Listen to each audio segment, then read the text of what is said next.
Годинава ќе биде период на економски квантен скок. Токму со овие зборови премиерот Заев опиша какво заздравување на стопанството очекува во 2021-та.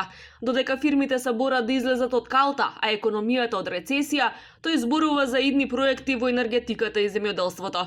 Заев вети 5 сет антикризни мерки веќе од февруари и не заборави по кој знае кој пат да напомене дека производството на канабис и легализирање на парите од подперница ќе ни помогнеле да ја завршиме годинава во позитива. Согледувајќи оваа потреба, долг период работи на создавање на услови и претпоставки како би можело самиот излез од кризата да го искористиме како неповторлива и уникатна можност за еден економски квантен скок, се со конечна цел да се искористат нашите предности, нашите потенцијали, сето тоа што го имаме како ресурс за развој да се стави во функција на економскиот раст и развој на државата со конечен импакт економскиот стандард на граѓаните.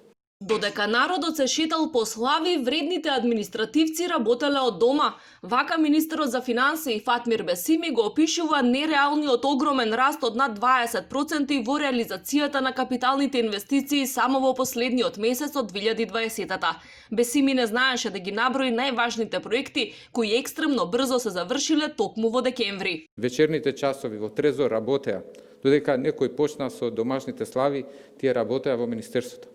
Еден дел од вработените во министерство, што поради контактите беа изолирани и треба да седат дома, тие ги користеа своите лаптопи.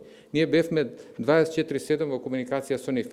Морам да кажам искрена благодарност на сите нив. Бројките покажуваат дека до крајот на минатата година биле завршени 82% од капиталните проекти, односно биле потрошени 262 милиони евра. Сепак овој процент на реализација е пресметан врз основа на неколку пати скратените капитални инвестиции со двата ребаланси на буџетот лани во висина од околу 300 милиони евра. Споредено со првично проектираните 387 милиони евра, реализацијата во 2020-та е меѓу најкатастрофалните или едва 68%. Полоша од ланската е единствено 2018-та, кога реализацијата на капиталните инвестиции изнесуваше недоволни 65% од планираното.